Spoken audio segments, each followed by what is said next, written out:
On the way to the company dinner, the rain was beating lightly on the windshield when my eyes encountered something that froze my body inside. There, less than 3 cars away, my wife was smiling in the passenger seat of a car I didn't recognize, laughing at something the driver, a man, was saying as she placed her hand on his leg.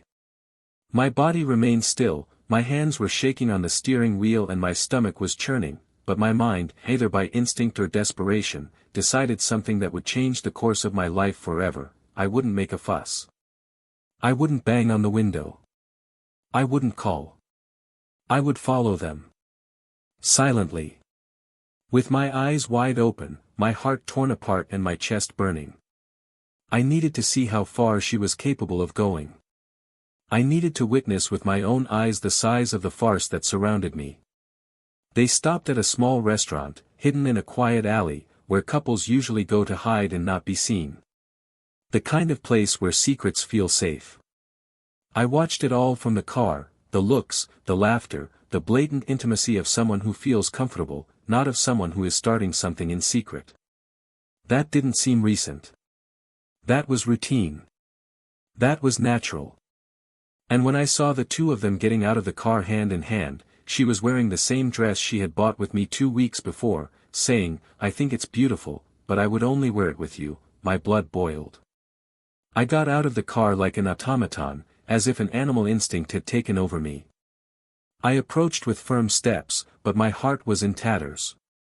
And when she saw me, her eyes lost their color, her body stiffened, and her hand let go of her lover's as if she had touched a hot coal.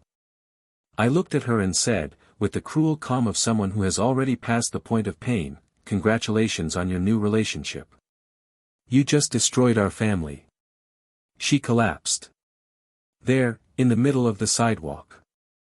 The lover tried to intervene, mumbling something like, "Calm down, man," but the contempt that came out of my eyes was enough to make him back off.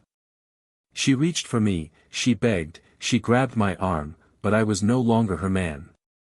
I was the wounded man who had seen love die before his eyes without any warning. Without any sign. Or rather, without any sign that I wanted to see. And while she cried, while she tried to justify herself with a jumble of words like, mistake, moment of weakness, I don't know what came over me, her lover looked at her with contempt. And in that moment I understood everything. He didn't love her. He wasn't in love. He only wanted pleasure. Conquest. The forbidden. And she, who had destroyed everything for this man, was now begging for a redemption that would never come, neither from him nor from me. She tried to chase me when I left, she called, sent messages, wrote letters. But nothing could erase that image. The knowing laugh between the two of them in the car. The touch on his knee. The stolen kiss in front of the restaurant before they got out. Every detail was etched in my memory like a hot iron. Every second became an internal torture. And worst of all, every memory of our marriage, the nights together, the promises made, now carried an invisible stain that corroded my soul from the inside. The betrayal was not just the physical act. It was the choice. The planning. The constancy. The ability to lie while looking into my eyes, to say, "I love you," with the taste of someone else in her mouth. It was every morning she hugged me knowing that, that night, she would give herself to someone else.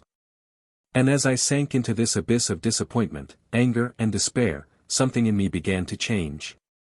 I needed to rebuild myself, piece by piece, because I realized that my life didn't end there. That pain would not be eternal. That abyss was not my tomb, but my starting point. I started looking around with different eyes. Understanding who was offering me truth and not convenience. And in an unexpected moment, in the most unlikely place, I found someone who showed me what it is to be seen, heard, desired, without games, without masks. But before that could happen, I had to face the most painful storm of my life. Because fate, ironic and cruel, still had one last humiliation in store for her. And I, who thought I was the biggest victim, witnessed the moment when her pain began. When she realized that the man for whom she destroyed our home did not want her. Did not choose her. Did not respect her. When he, coldly and cruelly, discarded her like someone throwing away a broken toy. And all of this in front of me. In front of everyone. The betrayal that she had so carefully planned became the stage for her shame. For her breakdown. For her despair. And that's when the story changes. It's at that moment that the game changes. When the one who was betrayed becomes desired. When the one who caused the damage begs for something that no longer exists. From that day on, she began to walk among the rubble of what she destroyed. And I, who thought I would never smile again, discovered the taste of freedom, respect, and true love, far from the lies that surrounded me for so long. But, what exactly did her lover say to her in front of everyone to make her break down in such a humiliating way? What did he reveal that made everyone around her understand that she had lost everything? And why, even though she begged on her knees, did she never even get the chance to be forgiven? This is the part that few people know about. And it completely changes the course of everything. Welcome to the channel. Here, we make it clear from the beginning, we do not support, encourage or romanticize cheating. The stories you will hear are fictional, but they carry deep truths, because betrayal, in the end, always exacts its price. Our purpose is to show, with each narrative, how disloyalty can ruin lives, hearts and entire families. Get ready. What's coming next? Ice intense, painful and too real to ignore. Adjust your headphones. Take a deep breath. You are about to hear a shocking story. They met in a modest coffee shop near a university campus almost 14 years ago. Ethan, a young architect who had just graduated, would frequent the place with his laptop under his arm and the eagerness of someone looking for their first big project. Emily was a literature student, passionate about French literature and the details of everyday life. Their conversation began with an unpretentious comment about the book she was holding and ended with a coffee that lasted 3 hours. Since that day, they have never stopped talking. Time, with its ability to shape bonds and dissolve illusions, has made them a couple admired by everyone around them. Close friends said that the two were an example of a true partnership. On the surface, in fact, they were. They had a calm relationship, with few arguments and many plans. Their complicity was visible in the little things, the notes stuck on the fridge, the simple but thoughtful gifts, and the Sunday walks that almost always ended with laughter and a good glass of wine at home. Emily was sensitive, reserved, and had a kind of presence that filled the room without needing to make noise. Ethan, on the other hand, was rational, methodical, with a calculated view of everything. They complemented each other in their opposites. She brought color to his world, and he offered her the security she had been looking for since she was a child. In the eyes of others, they were a solid couple. There were no scandals or exaggerations, and they always seemed to be moving in the same direction. The house where they lived, in a leafy neighborhood, was a reflection of this apparently balanced relationship: light walls, shelves with books by both of them, paintings chosen on trips, a kitchen full of life and memories. It was the home where they both felt at peace. Where the routine, even tiring, was still synonymous with partnership. Where sharing bills, dreams, and fears seemed natural, as if it were all part of a silent pact of mutual construction. Ethan worked at a renowned architecture firm, responsible for large urban projects. His routine was rigid, intense, marked by deadlines and meetings. Emily had chosen not to pursue an academic career. After college, she became a freelance proofreader, which allowed her to work from home and organize her own schedule. She liked the freedom, but also the feeling of always being present in Ethan's life. She would prepare dinner before he arrived, organize the house, and make a point of being around when he came back tired, even if it was just to listen to him vent about a difficult client or a model that didn't turn out as expected. In the early years of their marriage, they faced financial difficulties, like almost every young couple. But they never lacked effort. Ethan worked at work to provide stability, while Emily accepted late-night checkups to ensure the accounts would be closed at the end of the month. It was during this period that they learned the value of small achievements. Their first international trip, their first paid-off car, the renovation of their bedroom with furniture purchased little by little, each step was celebrated with intensity. And even in adversity, they stayed together. There was a silent communication between them, an understanding that did not require long explanations. Ethan knew when her silence called for attention. Emily understood when he needed space. As the years passed, achievements came and life stabilized. Emily began to feel that she could do more for herself, for her own desires. She resumed her painting habit, enrolled in a watercolor class and started visiting a local library again. Ethan, for his part, immersed himself more and more in his work. He was promoted, got his own office and started leading teams. Recognition came, but so did the weight of responsibility. Meetings invaded the nights. Business trips have become frequent. Even so, he made a point of maintaining an emotional routine at home. I always brought flowers on our anniversary. He never failed to wish me good night, even from afar. Emily was proud of the man he had become. Sometimes when I saw him sleeping soundly after an exhausting day, I felt a calm, mature love. A love that, even without the fireworks at the beginning, remained strong. There was never a lack of affection between them. There were discreet touches, long hugs, laughter at shared memories.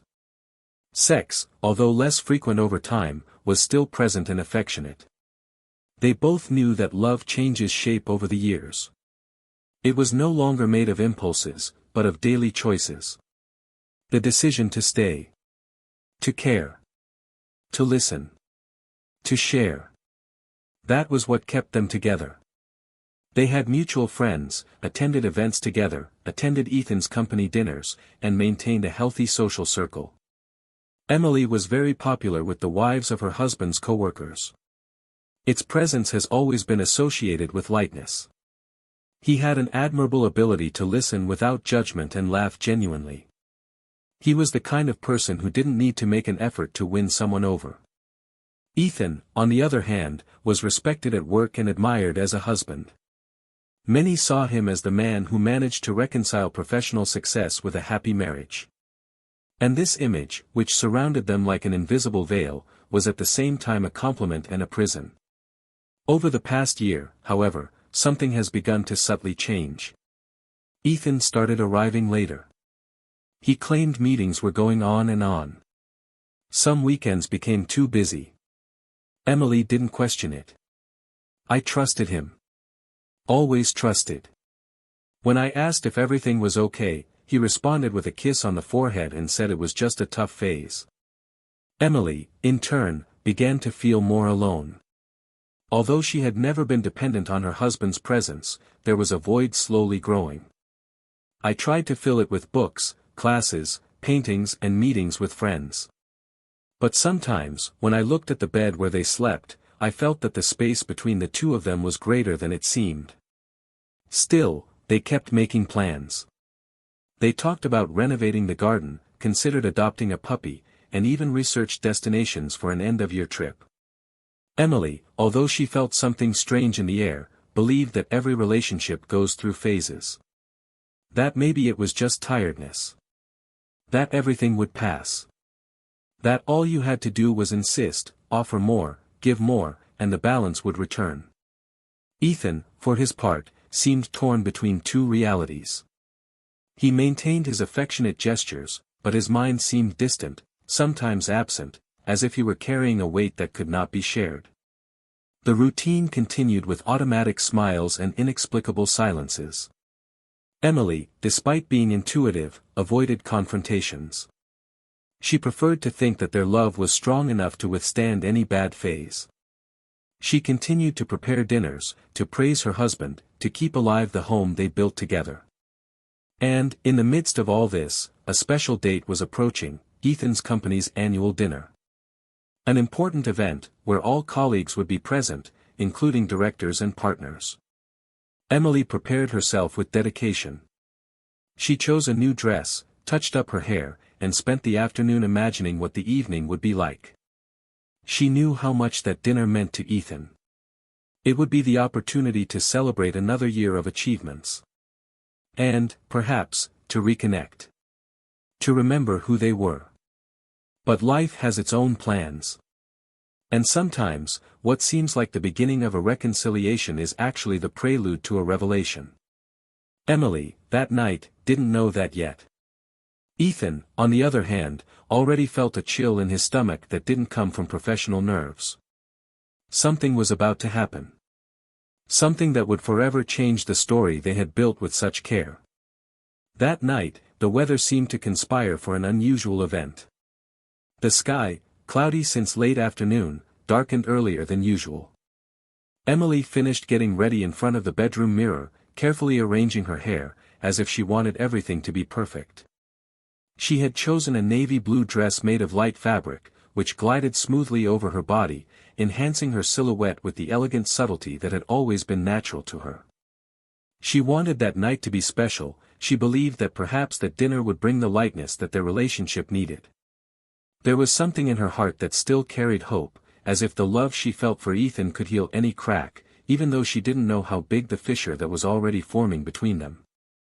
Ethan came out of the shower late, straightened his shirt collar in front of the same mirror, and, looking at Emily's reflection behind him, gave a small smile. There wasn't time for more than that. He said they needed to leave soon, mentioned the traffic and the reception hours. Emily nodded, picked up her bag, and followed him to the car. The drive to the event was calm but silent. They talked about trivial things, the weather, the likely menu, their colleagues at the firm.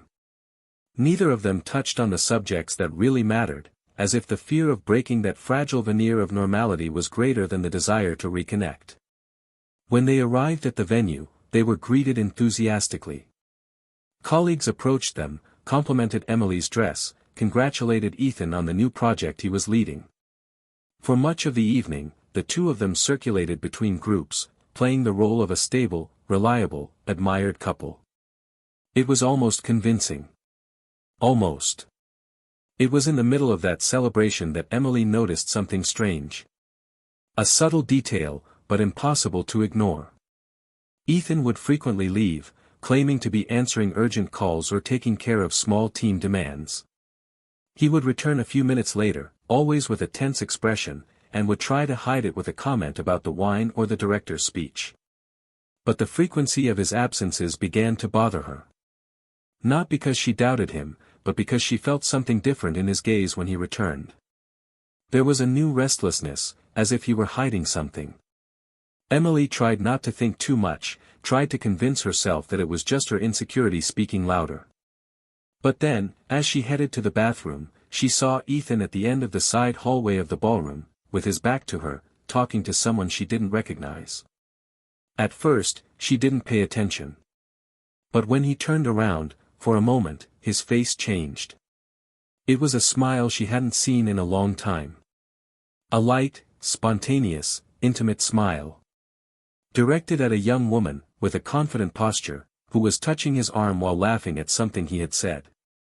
Emily didn't know why, but she felt her heart race.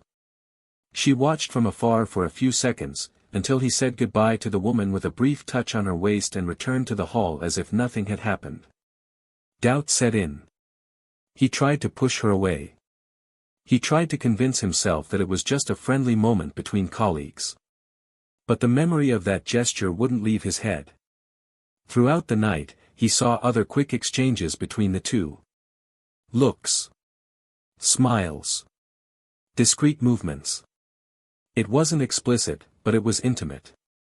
Like a language that only two bodies accustomed to each other would be able to sustain in public. Emily ended the night with a lump in her throat and a formal smile on her face. On the way back, he asked naturally who the girl was. Ethan responded too quickly, saying she was new to the team and was helping out on an outside project. He said it was promising, that it had bold ideas, and that it would probably provide work in the coming months. Emily just nodded, but her chest was already burning. In the days that followed, Ethan returned to his intense routine. He left early and arrived late. And, unlike before, he started to always leave his cell phone face down. Small gestures. Minimal changes. But Emily felt everything with painful intensity. The instinct that she had always despised was now screaming inside her. She decided then, without telling anyone, to start observing. Not out of blind distrust, but out of a visceral need to understand what was happening.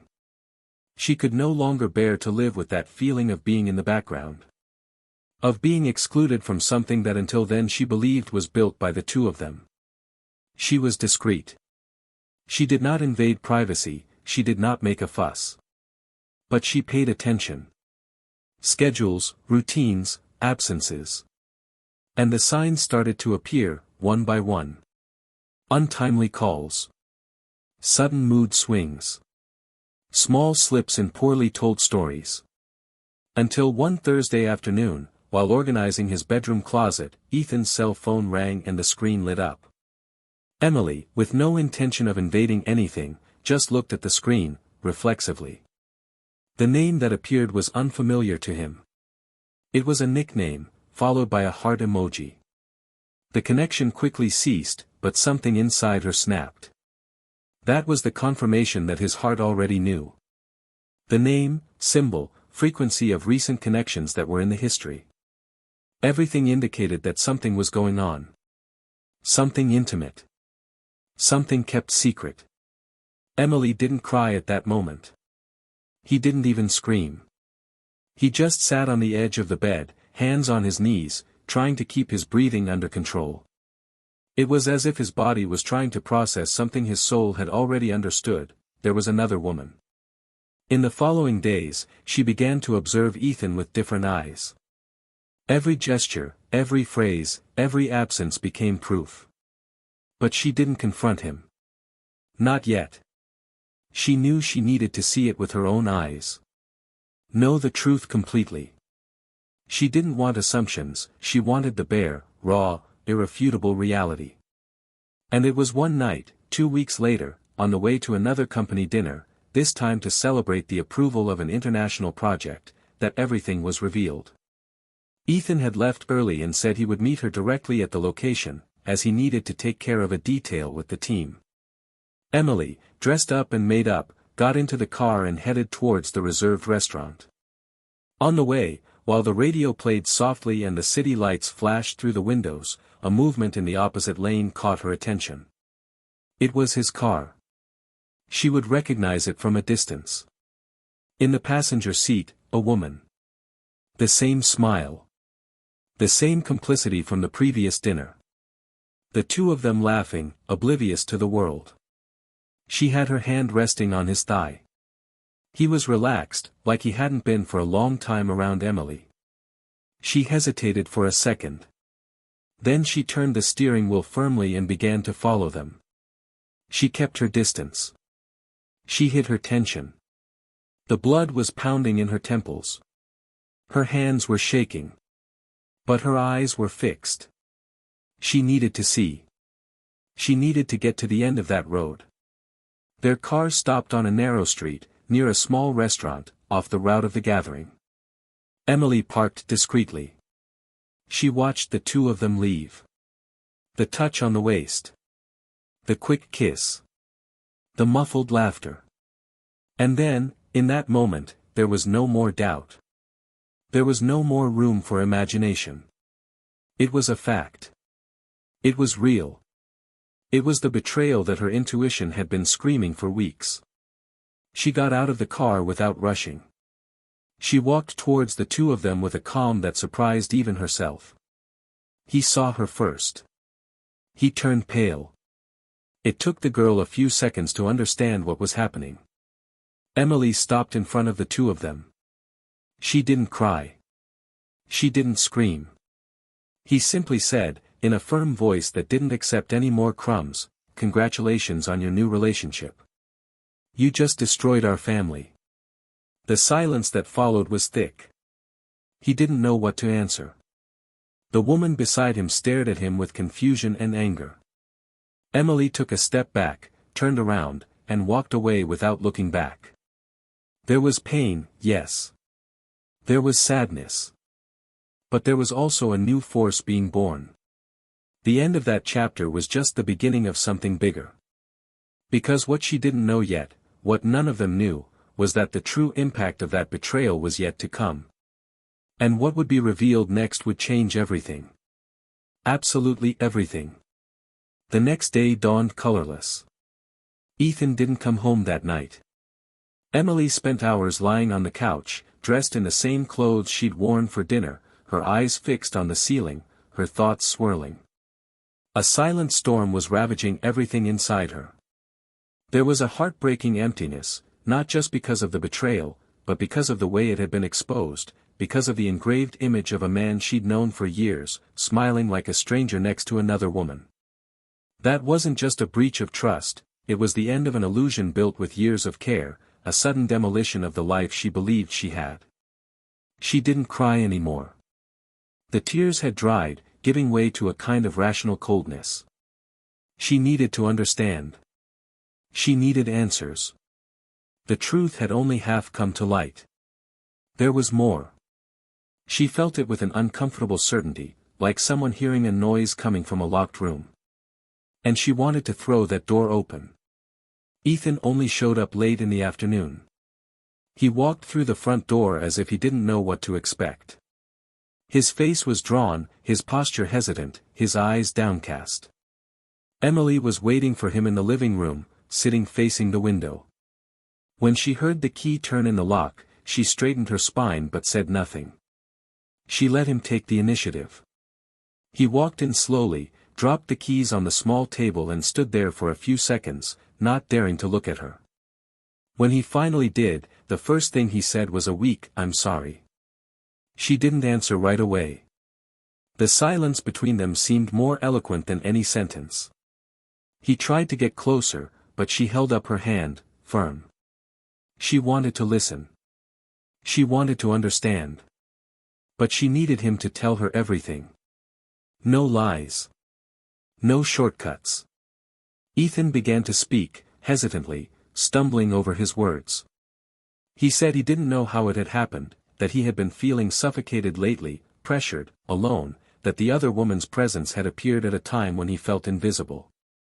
Emily interrupted him, her voice firm but not raising. She wanted to know how long. She wanted to know if there had been love involved. He hesitated, then said no, that it was just a distraction, something temporary, a way to escape the routine that consumed him. Those words hurt, but they also showed how much he had lost himself. Emily took a deep breath, controlling the avalanche that was building inside her. But before she could ask more, Ethan, as if feeling the need to empty everything at once, added something that completely changed the atmosphere in the room. He said the relationship with the other woman had started out as a casual affair, but that a few months ago she had started demanding more. I wanted space, I wanted time, I wanted commitment. And, in an impulse that he still couldn't explain, he had led her to meet people close to him, even without Emily knowing. Emily narrowed her eyes. She calmly asked where he was going with this. And it was then that Ethan lowered his eyes, with a mixture of shame and resignation, and revealed, the woman he had been involved with, and with whom he had been seen that night, was, in fact, the new girlfriend of one of the company's partners, one of the most influential and respected men within Ethan's professional circle. It took Emily a few seconds to understand the gravity of this. He continued, explaining that, in recent weeks, his partner had been suspicious of his girlfriend's change in behavior. And that, 2 days before dinner, he confronted her. She denied it, but tension spread through the company's corridors. Ethan, not knowing what to do, decided to go ahead with the meeting anyway. I wanted to talk, clarify, maybe finish. But he didn't have the courage. And he ended up falling into the trap of repeating the mistake, of giving in once again. Emily listened to it all in silence, each word like a punch. But still, I felt like something was missing. Something essential. The piece that made it all have real weight. Ethan took a deep breath, fighting his own guilt. He said that same night, after Emily had confronted them, he and his lover had gotten into an argument in the parking lot. She freaked out. She screamed. She said she wouldn't be dumped. That if he left her now, she would reveal everything. Not just the affair, but something much more serious. Emily stared at him with wide eyes. She asked, almost voicelessly, what he was talking about. And that was when Ethan broke down. He said that a few months earlier, he had embezzled funds from a company project. A subtle embezzlement, almost imperceptible, but enough to raise suspicions if someone dug deeper. His lover had found out about it by accident, after overhearing a conversation while she was at his apartment. Since then, she had used that information as a bargaining chip. A kind of silent blackmail. If he weren't with her, everything would come to light. Emily couldn't believe it. The betrayal of her love was already devastating. But now, faced with this new layer, everything took on another dimension. It wasn't just a personal mistake. It was a risk, a ruin waiting to happen. She asked why he never told her. Why he got involved with someone capable of destroying not just a marriage, but the entire life they had built. Ethan had no answer. He said that, at first, it was naivety. Then, fear. Then dependence. And finally, shame. Emily stood up slowly, as if carrying an invisible weight. She walked to the window, looked outside, but saw nothing. Her mind was in another reality, trying to process all the layers of that truth. Betrayal, lies, crime, blackmail. It wasn't just the marriage that was in ruins. It was the integrity of the man she loved. It was the image of who he had always said he was. Ethan tried to get closer, but she backed away. She said she needed to be alone. That she needed to think. He respected that. He left the room with slow steps, as if carrying not only guilt, but the fear of losing everything. Emily remained there, still, for long minutes. Trying to remember when exactly that abyss began to form. Trying to understand at what moment the man she trusted blindly became someone capable of gambling his own professional life in such a dirty game. The betrayal had been devastating. But the revelation now was an earthquake. Because it was no longer just about feelings. It was about character. About limits. About how much someone is capable of destroying themselves, and destroying those they love, because they can't deal with their own ghosts. That night, Emily didn't sleep. He spent hours reliving every detail, every gesture, every conversation from the last few months. And for the first time, she didn't cry for Ethan. Cried for you. For the woman who believed, who gave herself, who trusted, who defended. For the woman who now found herself faced with a truth that tore at her soul, but that also opened her eyes to something greater. Because now, more than ever, I knew that what came next would require strength. It would require choices. And that, even though she was hurt, she wasn't willing to go down with him. What he didn't know yet was that destiny had one more card in store. A card that would change the game in a brutal and definitive way. The next morning, the house was plunged into a muffled silence, as if even the walls were afraid to make a sound. Emily got up before sunrise, took a long shower, and dressed calmly, almost mechanically. Each gesture carried a contained weight, but his face no longer showed confusion, there was clarity, albeit painful. She wasn't just processing what she had heard the night before, she was determined to take it a step further. Ethan's betrayal alone would have been enough to crumble any emotional structure. But his involvement in financial embezzlement and his dependence on a blackmailer turned his personal crisis into a tragedy of much greater proportions. And more than that, Emily felt like she was part of something that, if she didn't have control now, would explode irreversibly. He left the house without telling Ethan, who had been sleeping in the guest room since the confrontation.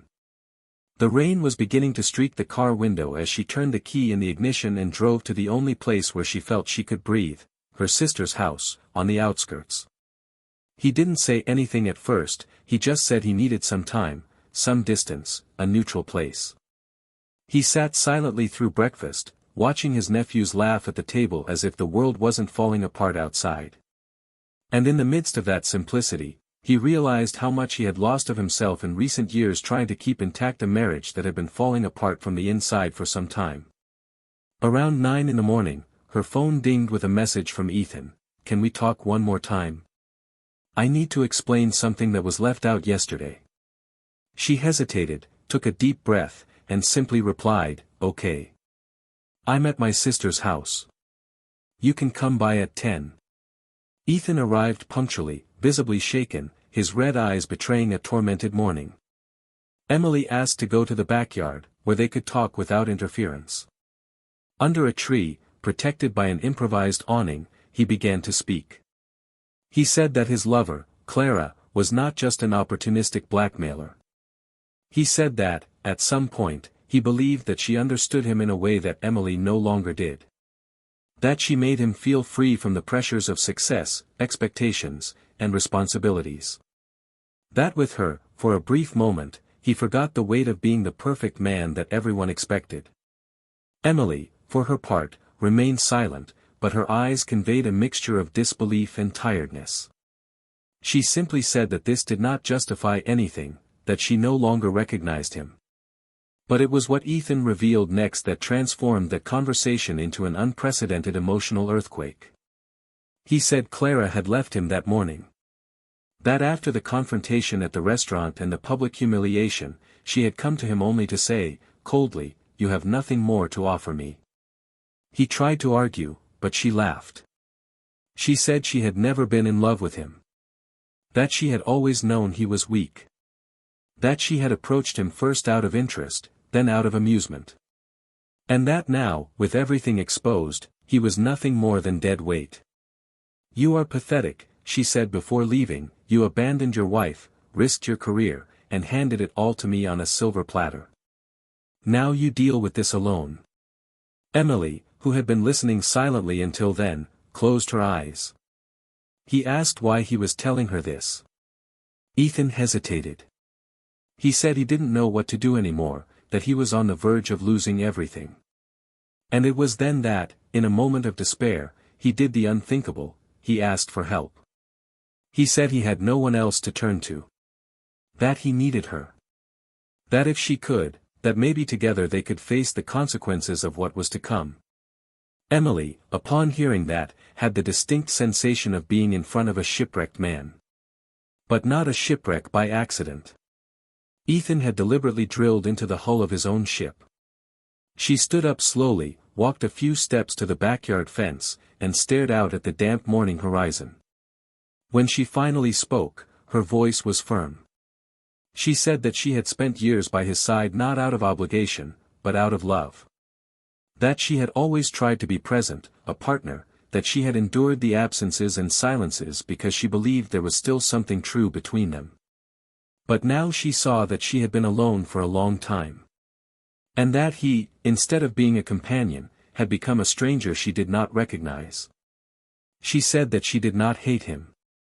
But she did not love him anymore either. Ethan tried to explain himself. He said he was lost. That he had made mistakes, yes, but that everything could be fixed. That the company didn't know anything yet. That maybe it was possible to get around the situation. Emily just shook her head. She said he didn't need to try to fix anything with her anymore. That now he would have to deal with the consequences alone. That she had already chosen what she would do. Ethan looked at her confused, and before he could ask, she added, "I'm going to the company. I'm going to tell them everything. But not about us. About what you did. About the embezzlement. About the blackmail. About everything." His face went pale. He tried to stop her. He pleaded. He told her it would ruin her career, her reputation, her life. Emily told him he had done it all on his own. That she wasn't cheating on him. She was just doing what he should have done all along, be honest. She told him she wouldn't carry his lies anymore. And that she wouldn't let him keep hurting others to protect himself. Ethan fell to his knees. He cried. He begged. But Emily stood her ground. She told him she would go home, get her things, and then head to the company. That she didn't want a life of fear and silence anymore. Hours later, back in the house they had shared for so many years, Emily was silently packing her bags. She had taken only the essentials. Clothes, documents, a few books. She had left behind everything that was no longer hers: photos, memories, unfulfilled promises.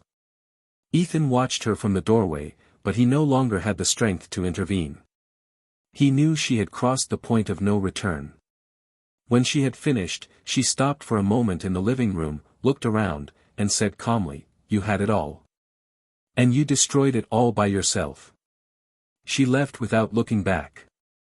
The next day, she went to the office of Ethan's company director and told him everything. No hatred, no theatrics. Just the truth. The documents she had brought with her as copies of Clara's emails and messages served as the basis for an immediate investigation.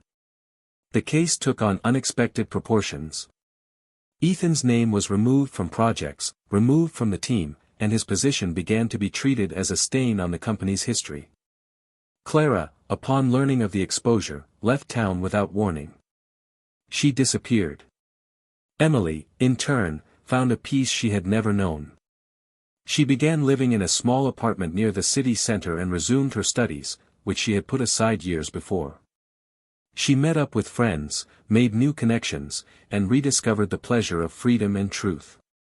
The pain did not disappear immediately, but it gradually transformed into strength. And over time, she learned that it is not love that keeps us alive, it is dignity. Months later, in a chance encounter at a cafe, he met someone.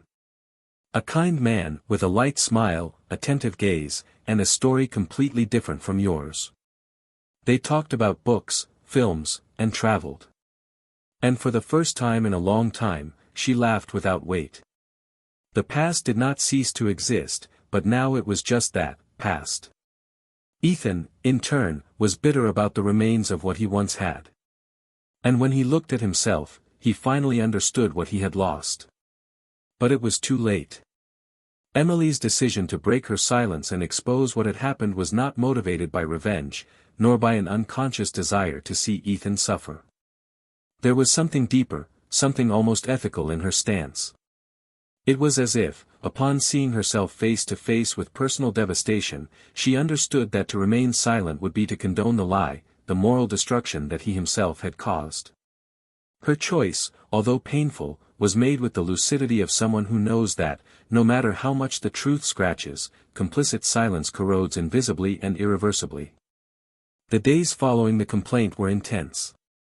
Internal meetings at Ethan's company multiplied, the legal team went into action, and soon the story stopped being just a rumor among the hallways and became a formal issue.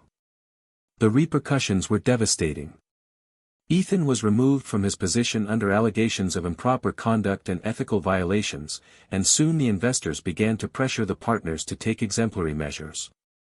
The career he had built over years was crumbling in weeks, dragging with it any trace of the reputation he had once proudly displayed.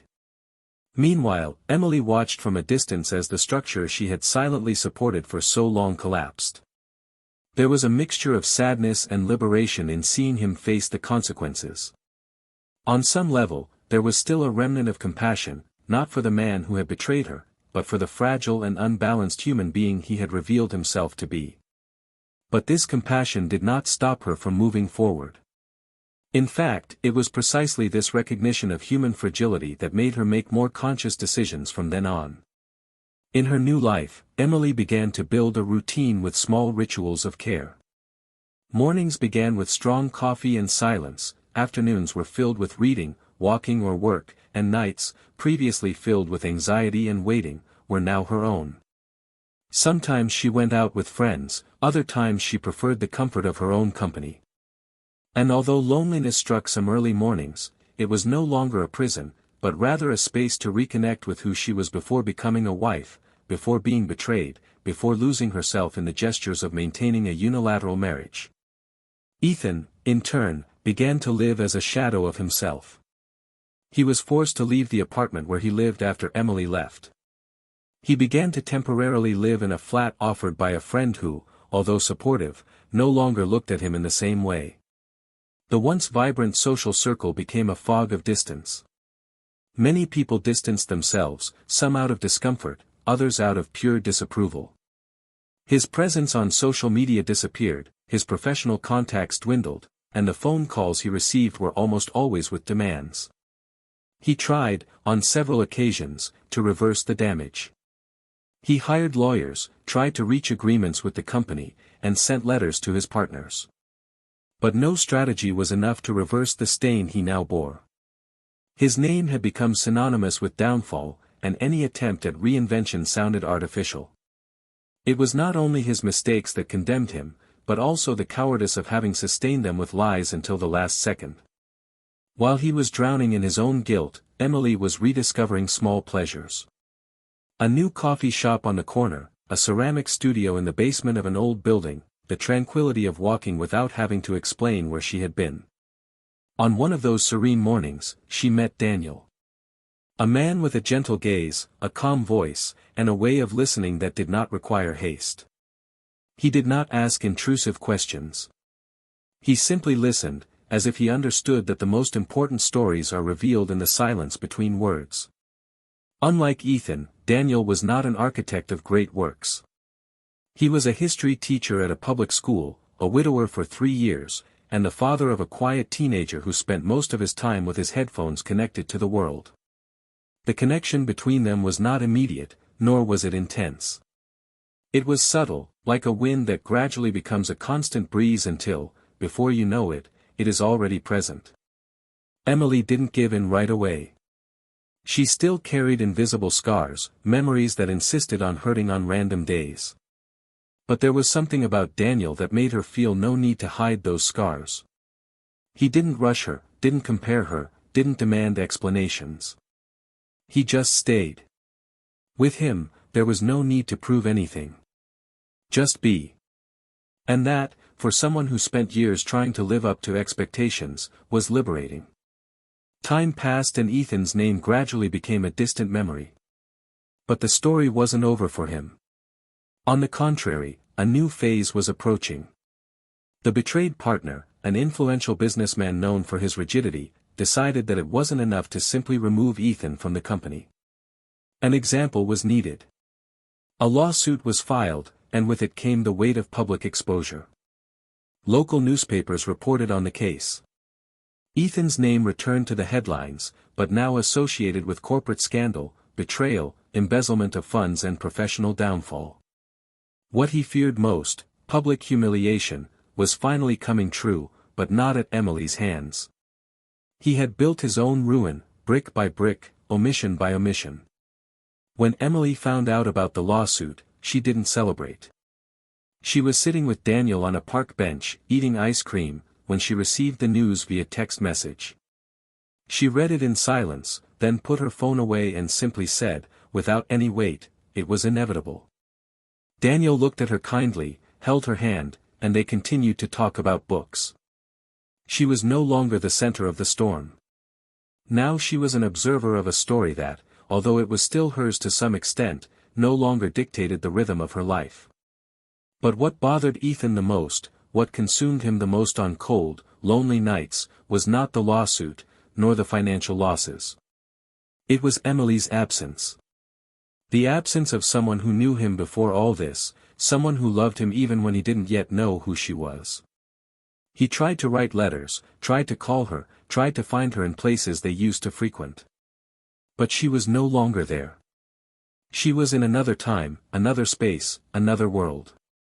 One night, he saw her from afar, leaving a bookstore with Daniel. He watched them walk, laughing discreetly, with the intimacy of those who share good secrets. He felt a tightness in his chest that he couldn't describe. He wanted to run to her, scream, ask for another chance. But he stood still. He watched in silence. Because, deep down, he knew. There was no more room. There was no going back. She had left him, not out of revenge, but because, after all, she had learned that she deserved better. The downward movement of Ethan's story was not a sudden fall, but a slow and painful understanding that the greatest punishment he could suffer was not imposed by others, it was the awareness of who he had become and the void left by those he himself had pushed away. And this awareness, unlike any judicial punishment, has no expiration date. It is permanent. It is internal. It is unbearably silent. The weeks that followed were like a slow reconstruction of the world. Emily continued her routine with firm steps, even though she was not completely cured, and now she occupied a position that she herself never thought she would reach, control over her own story. It was as if he had finally taken back the reins of a life that, for a long time, had been guided by other people's expectations and by a love that was silently fading away. Her relationship with Daniel blossomed little by little, with a delicacy that made her realize how much she had previously neglected herself. On a rainy Saturday, sitting at the wooden table of the small cafe where they had met, he told her, in an almost whispered tone, that he didn't need her to forget the past. He just wanted her to not stop living in the present for fear of feeling it again. Emily did not respond immediately. He simply squeezed his hand across the table, in a gesture that did not promise certainty, but offered presence. Meanwhile, Ethan was sinking into a routine of successive losses. He was officially fired after the audit proved the misappropriations, and the company issued an internal statement condemning his conduct. He tried to reverse the court decision through appeals, but without the firm's support, his arguments were easily dismantled. His name began to circulate in business groups as a negative example. Doors closed without even opening. He began to live in a modest apartment, far from the center, cutting costs, selling objects that he once considered an essential part of his identity. The car, the suits, the watches, everything was gone, one item after another. The world he had built with such care was crumbling silently, without an audience. One Sunday night, sitting alone on the worn sofa, he searched social media for some familiarity and found a photo of Emily smiling in a bookstore, next to Daniel, with books in her hands. His finger trembled for a moment over the like button, but soon retreated. She seemed calm. Free. A kind of lightness he had never known before. But fate, ironic as ever, would have one last ordeal in store for him. Months after the trial, as he was leaving a meeting with his lawyers, the last attempt to soften his sentence, Ethan crossed the lobby of the building where his office was located and caught a glimpse of a figure that froze him. Clara. The woman for whom he had risked everything was there, in front of one of the elevators, with another man. She didn't seem uncomfortable, nor surprised to see him. In fact, she smiled. A subtle, almost mocking smile, as if his presence were irrelevant. Ethan, seized by an impulse he himself didn't understand, approached her. He wanted to ask why. Why she deceived him, why she exposed him, why she used him. Clara didn't even wait for him to open his mouth. She simply said, "You were never the plan. Just a bridge. And bridges, my dear, we burn after we cross them." Then he got into the elevator with the other man, leaving Ethan standing there with the brutal certainty that his downfall had been planned with the same coldness with which one prepares a game of chess. He had not been betrayed simply out of desire. He had been used. And now he was alone. Meanwhile, Emily was quietly moving forward with her life. He enrolled in a creative writing course and began publishing short texts online, discovering a new way of expressing everything he had experienced without necessarily reliving the pain. His words gained readers who saw between the lines the strength of someone who bled but did not allow himself to be emptied. At one of these literary meetings, she was invited to talk about overcoming. He hesitated, thinking he had nothing great to say. But when she stepped onto the small stage of a cultural center and shared, without names or dates, the journey of someone who had her heart broken and yet found beauty in the pieces, she realized that her story was more than survival. It was a map. Proof that you can go through a fire and, even if you are scarred, move forward. One afternoon, sitting with Daniel in a quiet park, among tall trees and the sound of children playing in the distance, she received an unexpected message. It was from an unknown number. Upon opening it, he immediately recognized the sender. It was Ethan. The message did not ask for forgiveness, it did not beg for return. It was simple. It said, "I wanted to thank you for leaving me." At first, Emily felt a tightness in her chest. Thought about answering. In saying that she hadn't done it for him, but for herself. To say that if I went back in time, I would have left sooner. But he didn't answer. He deleted the message and put his phone in his pocket. At that moment, he realized that he no longer needed to understand or confront. Everything I needed to know I had already experienced. And that was enough. The seasons changed, and so did Emily. She changed her haircut, the colors of her wardrobe, the tone of her voice. Her steps now had a different rhythm. She no longer ran to please, she no longer kept quiet to avoid conflict, she no longer carried burdens that were not hers. And even on the nights when she felt homesick, even on the days when the past came back in involuntary memories, she knew, she was whole. Not because she had overcome everything, but because she had chosen to continue, despite everything. Daniel, with his serene presence, became her companion on the journey, not as a savior, but as someone who respected every wound and celebrated every scar. The love between them was not based on need, but on choice. And that made all the difference. Ethan, on the other hand, faced the mirror with difficulty.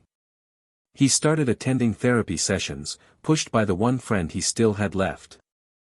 At first, I resisted, minimized, denied.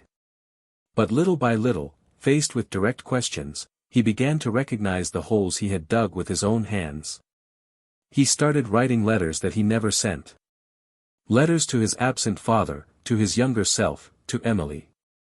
In one of them, he wrote, "If I had had the courage to admit my weaknesses, perhaps I wouldn't have lost everything trying to appear strong." He kept these letters in a box in his closet as a reminder that no matter how hard he tried, time would not go backwards. It only offered new opportunities for those who had the courage to face it without masks. At the end of the year, Emily was invited to take part in an educational project that involved workshops with women in situations of emotional vulnerability. She accepted without hesitation. She saw this opportunity as a chance to transform her pain into a bridge for others. As she shared her journey, she heard even more difficult stories and recognized in the eyes of other women the same fear that had once paralyzed her. But she also saw hope. A hope that was now hers too. One night, after one of these workshops, sitting alone by the lake, she looked at her reflection in the water and smiled. She thought about everything she had experienced, what she had lost, what she had achieved. She no longer felt anger or resentment. She felt gratitude. For having fallen. For having gotten up. For having learned to be true, above all, to herself. And in that peaceful silence, she knew that the end had not yet come. That the story was still pulsing. But now, she was the author. No longer a character in a narrative written by someone else. And this time, her story would be written with truth. With courage. And above all, with self-love. The autumn leaves covered the sidewalks with an almost poetic silence as Emily closed another chapter of her life, not in written words, but in the choices she had been making without looking back. That last year had been a journey, and now, as she walked through streets that no longer held memories of what had hurt her, she finally understood the meaning of starting over. Her relationship with Daniel was maturing slowly, without the anxiety of someone trying to rebuild what had been destroyed, but with the lightness of someone planting something new. He wasn't taking anyone's place, nor was he trying to erase the past. He was just present. And that was enough. Emily had learned not to measure love by intensity, but by stability. By respect. By peace. At a cultural event where she presented a written article about rebuilding femininity after abusive and unfair relationships, Emily received a standing ovation. Not only for her words, but for the invisible strength she carried. She spoke with the serenity of someone who has cried until she dries up but has chosen not to let herself become hardened. After the talk, a young woman came up to her, eyes filled with tears, and said that her words had done more for her than months of therapy. Emily smiled humbly, without heroism. She simply said that sometimes you have to lose everything to discover who you are without anyone else. And this discovery, although lonely, is liberating. It was that night that she received confirmation that her article had been selected to be part of an international anthology. An acknowledgement that did not give her back what she had lost, but gave new purpose to what she had built from pain. Meanwhile, Ethan was facing the ultimate consequences of his choices. The debts he had accumulated, the lawsuits that were still pending, the total lack of new job opportunities in the field where he had once been a reference. He tried to start an independent consulting firm, but his bad reputation was a shadow that was hard to erase. Those who had once flattered him now avoided even meeting his eyes. One afternoon, when visiting his mother's grave, he found himself alone, holding wilted flowers and feeling just like them.